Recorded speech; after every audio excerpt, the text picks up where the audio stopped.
Hi everyone, it's Sian from Mumsnet, and today I'm going to talk you through some top tips to get Christmas party ready. We all know that being a mum can be stressful at the best of times, especially over the festive season. A makeup routine is quite often the last thing on your mind, but if you want something quick and easy, I'm here to help. Being a mum means overcoming any challenges that life throws at you. Unfortunately, your makeup can't do the same. The best thing to do is to always start by using a primer. I'm using YSL's Blur Primer today, just to get a nice even coverage across my face and make sure that my makeup lasts all day. You start by putting a pea-sized amount on your hand, rubbing it together, and just putting it across the areas that need the most coverage. For me, that's across my cheeks, chin, nose, and forehead. Next up is foundation. I'm using Fenty Beauty because I personally like quite a light coverage look. Of course, you can get any kind of matte coverage or fuller coverage foundation from any supermarket or drugstore. My best tip for this is to take a bit of a product on the back of your hand, select the right brush for your foundation. I'm using a flat stippling brush, and then warm the foundation up into your skin. You can then go around the corners of your face and work the product in slowly in a round buffing motion. It's important to match the colour of your foundation to the rest of your skin.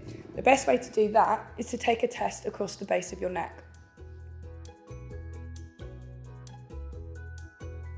Now that I've finished my foundation, I'll be going back in with concealer to lighten up any dark areas or spots. As most mums will know, sleep deprivation is part of the job, so you may want to go back in with concealer under the eyes and across any red areas that you see. I'm using an eraser concealer from Maybelline, and I'm just going to use it to cancel out the dark circles under my eyes and this spot that I've got up here. It's at this point that you start looking like one of your kids' art projects, but it's okay, we're just going to blend it all away.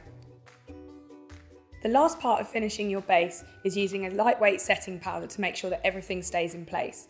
I'm using Rimmell's Insta Fix and Matte. This is perfect for keeping your makeup in place, whether you're at the Christmas party dancing your socks off or chasing after the kids at home.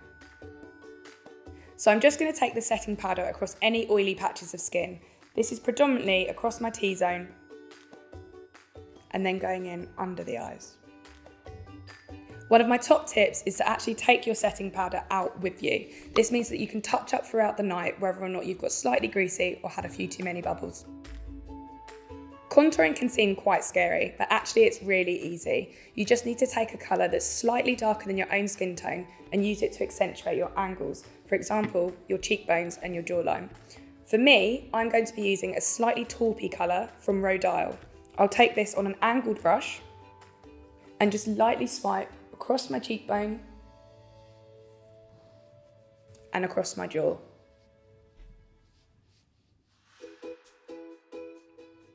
To get that nice festive glow, I'm going to be going in now with some bronzer. I've chosen Back to Bronze by L'Oreal Paris. I'm just going to lightly dab this onto a different brush, which is slightly rounder, and take that across my cheekbones, across my forehead, and down my nose. Anywhere that the sun would naturally hit is where you want to put bronzer. For rosy cheeks that even Santa would be jealous of, you can go back in with blusher. I'm using bareMinerals because I find it quite light and it means that it doesn't stick to the rest of the foundation on my face.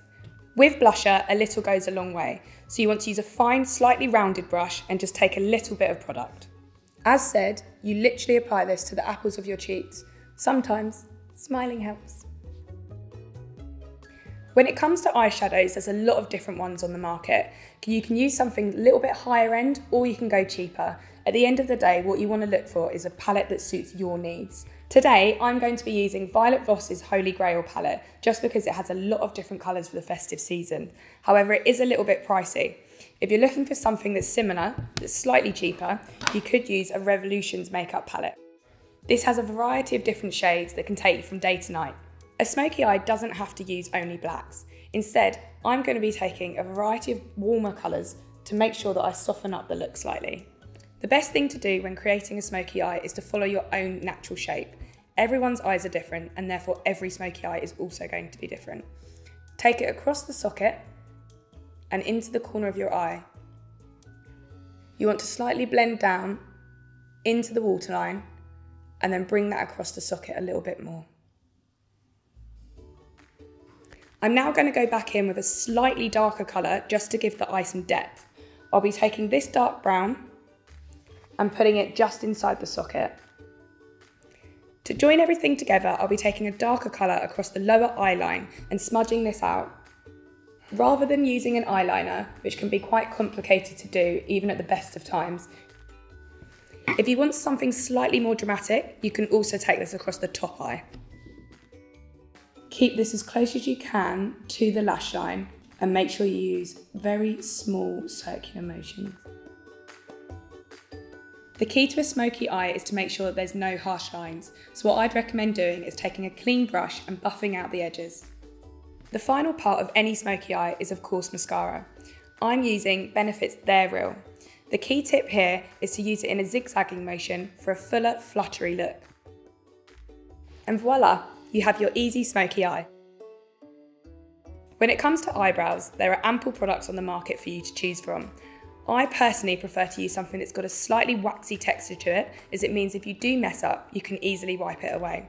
Today I'll be using Sleek's Duo Eyebrow Pencil. This is handy because it has one wax side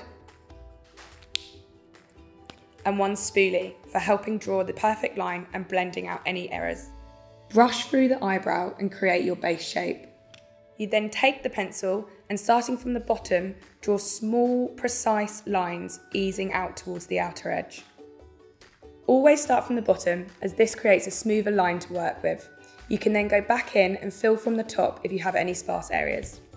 When you finish filling in your brows, always take the spoolie back through to blend everything together.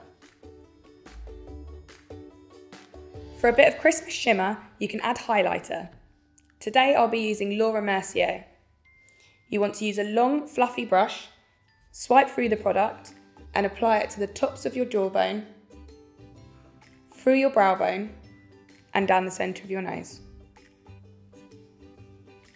With highlighter, a little goes a long way. You don't want to look like a magical unicorn, although that might go down well with the kids. No Christmas party makeup would be complete without a red lip. Today I'm going to be using a lipstick from Elizabeth Arden, and as you can see, it's a very festive red. The best tip for applying lipstick is to first apply it to the Cupid's bow and then to the bottom lip. You can then blend all of this together with one sweeping motion. For an added extra sparkle, you can always add a touch of glitter to your lips.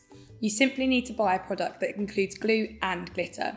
Today I'm using Glitter Lips by Beauty Boulevard.